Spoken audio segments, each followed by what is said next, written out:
Gente, hoje a gente vai falar sobre intimidade com Deus. Eu estava pensando, meu Deus, será que eu já não usei esse mesmo título umas 3 ou 4 vezes em pregações recentes? Eu acho que eu estou falando muito sobre esse tema, a impressão que eu tenho é que eu já usei até esse mesmo título, mas para expor outros textos.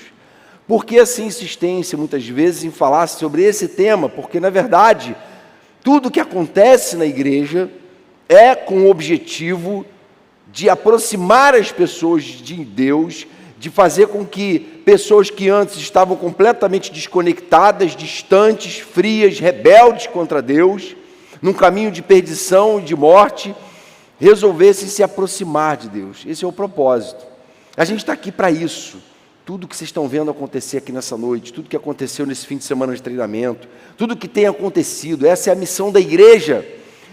De forma que, se a gente está sendo muito bem sucedido em edificar uma instituição religiosa, mas as pessoas não têm se aproximado de Deus, esse propósito se perde. E aí, quando a gente vai para a palavra em busca de referências de homens que buscaram a intimidade de Deus, um que toca muito meu coração é Daniel. Daniel foi um profeta que foi talhado por Deus desde quando ele era novo. Diz o texto que, logo no primeiro capítulo de Daniel, que no meio do povo que estava indo para a Babilônia viver como cativo, por conta do juízo de Deus, Daniel, na Babilônia, é separado pelo rei Nabucodonosor, junto com 3 amigos dele, Misael, Azarias e Ananias. E esses 4, eles encabeçam esse início do relato de Daniel, e são 4 jovens que, vamos dizer assim, já tinham uma formação elitizada. Não do ponto de vista que a gente pensa hoje, não é elitizada no sentido financeiro, mas do ponto de vista da formação de um judeu nobre, de um judeu que conhecia profundamente a palavra de Deus, que tinha um alto nível de educação em todos os sentidos, inclusive espiritual. Então eles haviam sido talhados desde a sua tenra infância para serem príncipes do povo de Deus. Isso está lá em Daniel 1, verso 3, alguns dos filhos de Israel, tanto da linhagem real quanto dos nobres, jovens sem nenhum defeito, de boa aparência, instruídos em toda a sabedoria, doutos em ciência, versados no conhecimento e que fossem competentes para assistirem no palácio real.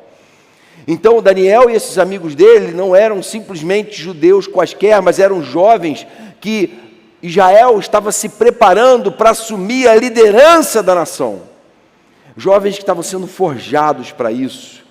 Havia algo profundo e tremendo sendo construído no coração deles para isso. E Daniel se destacava como uma espécie de líder entre eles. Em alguns momentos a gente vê isso. Daniel é o que toma decisões, é o que intercede pelo povo diante do rei. E ele é colocado num posto depois de evidência política lá na Babilônia. Mas até que chegasse lá, a gente vê que, alguns momentos, a história de Daniel se torna muito viva para nós do ponto de vista da espiritualidade cristã, de gente que tem buscado viver em intimidade com Deus. E o momento mais crítico foi o momento em que Daniel tinha alcançado um posto político de virar o braço direito do rei de todo aquele grande e rico império. E o rei confiava tanto no caráter daquele homem de Deus, que um rei pagão foi capaz de pegar esse homem de Deus. Eu quero esse cara perto de mim, porque ele tem alguma coisa diferente, ele tem um discernimento, ele tem uma bênção de Deus, que eu quero gente assim perto de mim. O rei já tinha entendido isso. E aí, aqueles políticos do seu tempo, que sonhavam em estar na posição de Daniel, começaram a pensar, cara, esse cara ganhou muita visibilidade, esse cara ganhou muita notoriedade, a gente tem que minar esse cara, a gente tem que atrapalhar esse carinho que o rei tem por ele, a gente tem que criar uma armadilha, uma trama, que vai tirar ele dessa posição, porque no momento que ele sair, um de nós vai entrar no lugar dele. E aí eles falaram assim, olha, ele tem um calcanhar de Aquiles, o ponto fraco dele é o relacionamento dele com Deus, e a gente sabe que o nosso rei é um rei pagão, que quer culto a si mesmo. Então vamos falar para o rei, dar essa ideia. A ideia é a seguinte, rei, vamos proibir o culto e a oração a outro Deus que não a Nabucodonosor, ao rei da Babilônia. E o rei cai nessa trama, estabelece, decreta a lei, proibindo que se orasse a qualquer outro Deus. E Daniel obedece isso? Claro que não. É claro que não. Por quê? Porque não tinha como. É melhor morrer do que viver longe da vida de intimidade com Deus.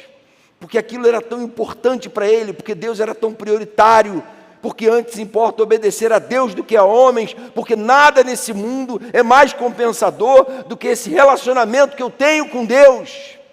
Eu estou disposto a sacrificar a posição, eu estou disposto a sacrificar a minha vida para viver uma vida de intimidade com Deus. E o versículo que melhor exprime, vamos dizer assim, a dedicação de Daniel às coisas de Deus é esse que eu coloquei aí, Daniel 6:10. Quando Daniel soube que o decreto tinha sido publicado, foi para casa, para o seu quarto, no andar de cima, cujas janelas davam para Jerusalém, e ali fez o que costumava fazer. 3 vezes por dia ele se ajoelhava e orava, agradecendo ao seu Deus. Eu não vou fechar a janela, eu não vou me acovardar. Eu amo ao meu Deus, eu quero que todo mundo saiba que o segredo da bênção sobre a minha vida, do meu sucesso, é o fato de que Deus está na minha vida. E eu costumo fazer assim, e não vai ser diante de uma ameaça que eu vou viver acuado. E ele faz isso, e a gente conhece a história, ele é lançado na cova dos leões, Deus livra ele. Mas o mais impressionante para mim é ver tamanha intimidade com Deus na vida de um homem. Tamanho desejo por Deus, isso para mim é referência. E aí quando a gente lê esse versículo aqui, a gente entende por que Daniel se posicionou como ele se posicionou lá no capítulo 1. E a gente vai tentar trazer um pouco do capítulo 1 aqui para essa nossa reflexão sobre intimidade com Deus. A primeira coisa sobre quem tem intimidade com Deus é que essa pessoa não negocia sua identidade como povo de Deus. Isso é muito importante entender. Essa vida de oração de Daniel, essa devoção dele a Deus, explica por que no momento em que Nabucodonosor estava tentando fazer uma espécie de lavagem cerebral nele, falou para Daniel e para os amigos dele assim: olha, vocês vão estudar na nossa Harvard. A gente tem uma universidade aqui que é de ponta, só tem os melhores professores. Esquece essa baboseira que vocês aprenderam lá em Israel. Aqui vocês vão lidar com a ciência de ponta. É a cultura e a língua dos caldeus, a nação mais rica e poderosa desse tempo. Esquece esse negócio de povinho, Zé Povinho judeu. Vamos crescer, vamos abrir a mente, vamos crescer. Diz o texto então que Nabucodonosor ordenou que os servos dele ensinassem a cultura e a língua dos caldeus. Ensina eles a pensarem, abre a mente deles, faz deles humanistas seculares, capazes de confrontar essa forma pequena judaico-cristã de pensar. Deram-lhe novos nomes. Cara, esquece essa sua identidade. Que Daniel, coisa nenhuma, agora você é Beltesazar. Que Ananias, Misael, Azarias, não, agora Sadraque, Mesaque e Abed-nego. Não tem nenhum nome bonito, mas eu prefiro os judeus. Esquece, o nome tem um simbolismo muito pesado e muito forte. O nome, principalmente na cultura judaica, tinha a ver com a identidade, com algo que foi dado no momento do nascimento, com propósito, com direção para a vida. Chegar e falar, não, esquece o seu nome, é como que se estivesse dizendo assim, esquece a sua identidade. Você agora vai ser babilônio, você vai pensar como babilônio, vai ter nome de babilônio. E ainda por cima queriam que eles se alimentassem com as finas iguarias que o rei comia. Você vai ter uma identidade babilônia, a cultura babilônia, e vai comer a nossa comida sacrificada a ídolos. Você vai comer as finas iguarias. Veja bem, quem não queria uma situação dessa? Você vai para a nação mais poderosa da época, estudar na melhor universidade, comer da melhor comida. Ah, mas é sacrificada a ídolos. Pô, mas é a melhor comida, é o melhor vinho, é a melhor bebida, é tudo do melhor. Gente, provavelmente eu e você, no lugar deles, íamos nos deixar seduzir por esse ambiente todo. A gente ia ficar embevecido. Olha como eu estou sendo finalmente notado, recompensado por toda a minha dedicação, por toda a minha disciplina. Mas diz o texto, lá no capítulo 1, verso 8, que Daniel resolveu firmemente não se contaminar com as finas iguarias do rei e com o vinho que ele bebia. E pediu aos chefes dos eunucos que não se contaminasse. Falou, olha só, vai me desculpar, pode me chamar do que você quiser, mas aqui dentro eu continuo sendo Daniel. Pode tentar me passar a cultura que for, mas eu já tenho uma fé entranhada aqui, eu tenho uma relação com Deus, uma intimidade com Ele. Agora, comida, eu vou botar para dentro comida contaminada, isso aí não tem como, isso vai fazer mal para a gente. E aí, gente, isso é porque Daniel não estava disposto a negociar a sua identidade, porque ele tinha intimidade com Deus. E aí eu diria, será que todos nós hoje, principalmente vocês jovens, estão tendo a mesma firmeza de propósito? Gente, todo mundo aqui já frequentou ou frequenta ambientes contaminados espiritualmente, pesados, lugares que você entra ali e você sente uma opressão. Isso faz parte da vida no mundo. Eu, às vezes, entro em certos lugares e eu me sinto mal ali. Agora, embora todos nós possamos em algum momento estar na Babilônia, isso não quer dizer que a gente vai agir como babilônio, pensar como babilônio e comer como babilônio. É possível que a gente esteja nesses ambientes para ser luz no meio das trevas, para cumprir uma missão e um propósito de Deus, e não para nos deixar influenciar. Muito provavelmente o próprio Deus permitiu que você estivesse ali com esse propósito. Uma irmã esses dias me procurou, uma jovem, falando que ela começou a trabalhar numa empresa e ela tem sido muito atacada ali por causa da sua fé. Muitas vezes há pessoas agindo mal com ela ali, porque essas pessoas professam outras religiões e não entendem muito bem alguns posicionamentos dela. E é normal que seja assim. É normal que haja alguma reação, mas mesmo assim isso não quer dizer que a gente tenha que abrir mão e se condicionar camaleonicamente ao momento que a gente está e ao ambiente que a gente está. Não, resolva firmemente não se contaminar. Ou seja, apostasia não é simplesmente negação da fé. Tem gente que não nega a fé, não fala assim, eu não sou mais de Jesus. Tem gente que continua falando, eu sou de Jesus. Mas quando entra no campo para jogar bola, joga como alguém que não é de Jesus. Quando o assunto é ética, aí, deixa a religião de fora, agora vamos falar de ética, é outro assunto, totalmente diferente. Quando o assunto é política, quando o assunto é sexualidade, e aí separa. Por que separa? Porque não tem intimidade com Deus. E quem não tem intimidade com Deus, negocia facinho os valores e princípios do reino. Quem não está ancorado na rocha da palavra de Deus, acaba se deixando levar e vai sem perceber, perdendo a sua identidade. Lembra da janela de Overton? Não é? De tempos em tempos, aquilo que era uma abominação, em que toda a sociedade concordava que era uma abominação 50 anos atrás, hoje é a coisa mais normal do mundo, é celebrado e elogiado. Só que a gente não está aqui para ser refém da janela de Overton.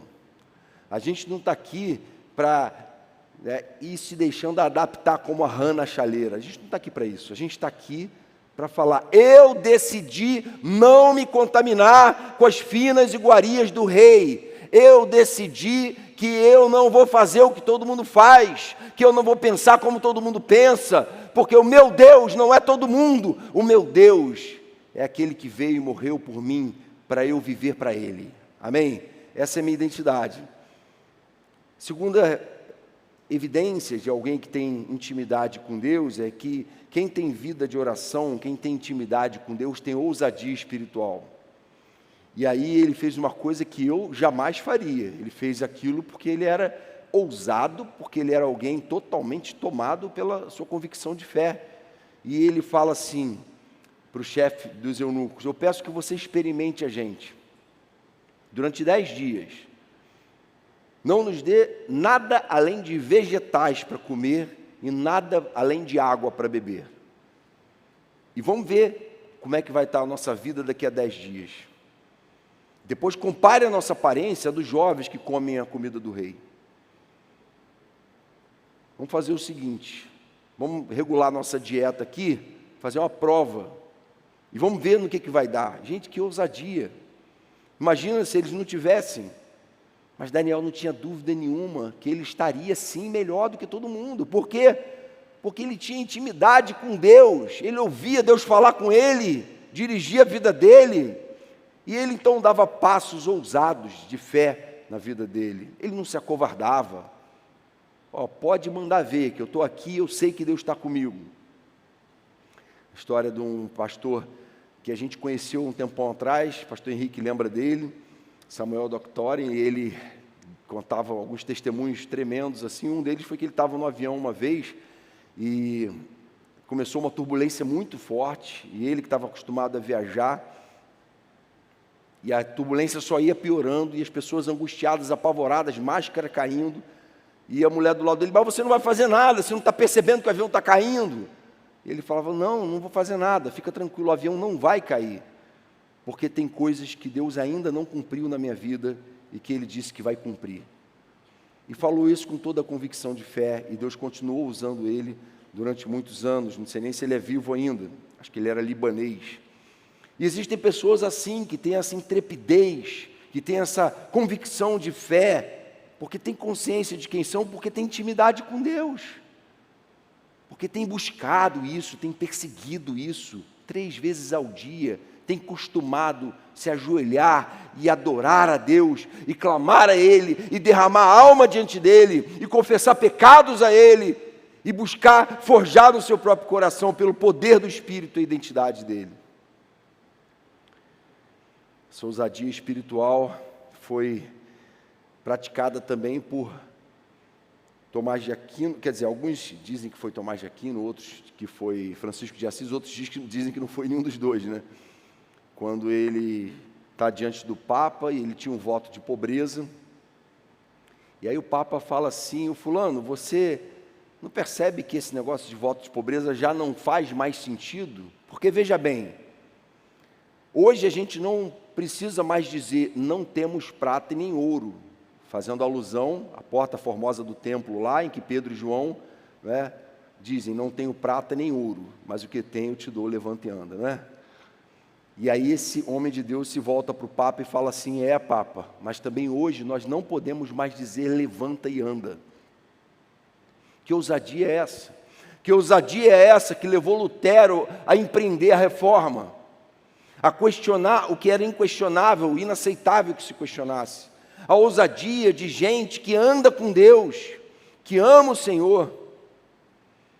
Jesus diz em Mateus 22, 29, vocês erram não conhecendo as Escrituras e nem o poder de Deus. Ele fala isso para saduceus, que conheciam a Bíblia a fundo, mas eles não entendiam como funcionava a Bíblia na prática, e eles não conheciam o poder de Deus. Tem muita gente que conhece a Bíblia na teoria, mas não conhece a Bíblia na vida, mas não conhece o poder de Deus, mas muita gente que não está preparada para enfrentar as lutas espirituais que a gente tem que enfrentar muitas vezes no dia a dia, porque falta intimidade com Deus, essa intimidade que Daniel tinha exemplarmente para a gente. Então a gente precisa buscar com avidez inesgotável e insistência incansável essa intimidade que Daniel tinha. Diz o texto no verso 15 que no fim dos 10 dias a aparência deles era melhor do que a de todos os outros jovens. Deus honrou a fé intrépida de Daniel. Terceiro lugar, nossa intimidade com Deus sempre nos recompensará no final. Sempre. Não tem como, eu te desafio a pegar alguém aí que está convertido há 20, 30 anos, dedicados a Deus, e essa pessoa dizer assim: olha, quanto tempo perdido, hein? Passei esse tempo todo orando, buscando a Deus, desperdiçando meu tempo. Em hipótese alguma você vai conhecer uma coisa dessas. Porque o que acontece é exatamente o contrário. Pessoas que falam: meu Deus, quanto tempo perdido no pecado, quanta cegueira, quanta estupidez, quanto tempo longe de Deus, daquele que me ama, deu a vida por mim, daquele que é capaz de encher minha vida de propósito. Então, essa recompensa já vem nessa constatação de fé. Passados os 10 dias, eles pareciam mais saudáveis e fortes do que todos os jovens que comiam da mesa do rei. Não tem nada de bom e do melhor que essa vida possa oferecer para a gente, que vai fazer a gente melhor do que aquilo que Deus tem a oferecer. É melhor um salário mínimo com Deus, em obediência a Ele, do que 50 salários mínimos em atitude de rebeldia e distanciamento de Deus. Daniel capítulo 1, verso 19, o rei conversou com eles e não encontrou ninguém comparável a Daniel, Ananias, Misael e Azarias, de modo que eles passaram a servir o rei. O rei lhes fez perguntas sobre todos os assuntos que exigiam sabedoria e conhecimento, e descobriu que eram 10 vezes mais sábios do que todos os magos e encantadores de todo o seu reino. Essa é a história, gente. É isso que acontece quando alguém tem intimidade com Deus. Não sei como é que ele fez essa conta, mas diz o texto que eles foram encontrados 10 vezes mais sábios. Deus honra aqueles que buscam viver uma vida de intimidade com Ele. E muitas vezes não vai ser só uma honra lá na eternidade com a nossa coroa de glória, não. Vai ser uma honra ainda aqui nesse mundo. Ele vai honrar a gente à medida que a gente viver uma vida de intimidade com Ele, de formas que a gente sequer imagina que a gente poderia ser honrado.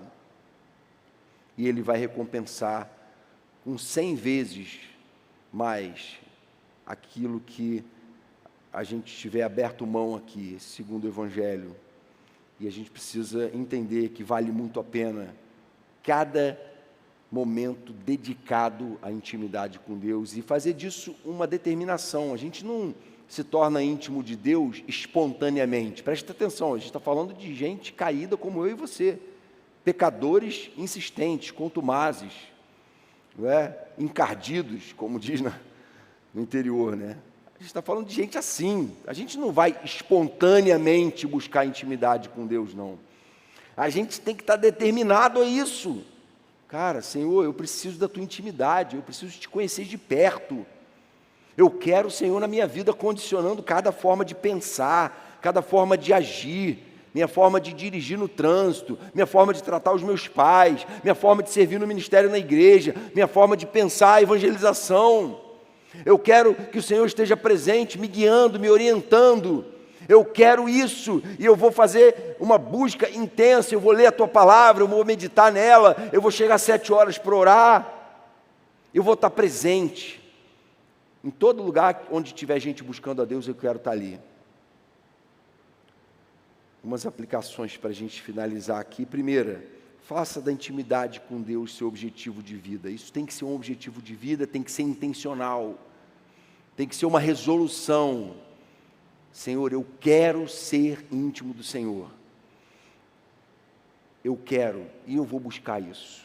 Eu vou buscar de coração, porque não tem nada mais precioso do que isso. E eu estou disposto a abrir mão do que for para viver usufruindo da sua intimidade. Segunda aplicação, não se acomode a uma fé sem poder. Cuidado, gente, com uma fé sem poder. O que é uma fé sem poder? É uma fé que não tem visto Deus agir, que não tem discernido a ação dEle à sua volta. Tem gente que Deus faz coisas tremendas perto dessa pessoa e a pessoa não consegue ver Deus agir. E outros que veem claramente. Eu gosto muito do Vila, não sei quem sabe aquele barbudão que toca aqui no louvor da reunião de oração, mas o Vila está sempre contando coisas tremendas que Deus está fazendo à volta dele, e ele chega aqui quase explodindo de felicidade, de alegria. Pô, Jonas, hoje eu estava remando lá e o cara veio, comecei a falar de Jesus para ele, porque está buscando intimidade com Deus, e está experimentando desse poder. Gente, ninguém é mais ou menos pecador do que ninguém, todos nós somos pecadores, mas alguns pecadores que têm buscado esse poder, que têm buscado essa intimidade, que têm buscado ser poderosamente usados por Deus, e têm visto a realidade de pessoas serem transformadas. O Vila já trouxe algumas pessoas para a igreja, uma meia dúzia aí que ele trouxe já foram batizados, porque o coração dele está ardendo por Deus e pelo Evangelho. E ele quer o tempo todo falar de Jesus, porque ele está tomado por esse desejo por Deus, intimidade com Deus. Por fim, esteja certo de que cada minuto investido na presença de Deus será recompensado. Cada minuto, nenhum deles vai ser desperdiçado. Sempre vai ter valido muito a pena todo o tempo dedicado a Deus e às coisas de Deus. Então, entenda isso, né? Nem olhos viram, nem ouvidos ouviram, nem jamais penetrou em coração humano o que Deus tem separado para aqueles que o amam, para aqueles que são chamados segundo o seu propósito. Vamos fazer uma oração? Senhor querido, obrigado mais uma vez pela Tua palavra, que nos desafia, através do exemplo de Daniel, a sermos também gente que anda na Tua intimidade, gente que anda no Teu caminho, gente que quer viver uma vida tão impregnada da Tua presença, tão transbordante do Teu Espírito, que tem feito diferença à sua volta, na sua geração. Que o Senhor faça assim com cada jovem aqui da igreja, levantando cada um para ser alguém que tem intimidade com o Senhor. Tantas vezes a gente se perde em questões pequenas, inferiores, secundárias, que tem trazido desunidade, por uma razão simples: a gente está andando longe do Senhor, a gente vem à igreja, mas não vai até o Senhor, nosso coração não é colocado diante do Teu altar. E nessa noite eu te peço, Senhor, que cada um seja capaz de colocar o seu coração diante do Teu altar, para buscar uma vida de plena e poderosa intimidade contigo, para a glória e louvor do Teu nome, Jesus. Amém, Pai.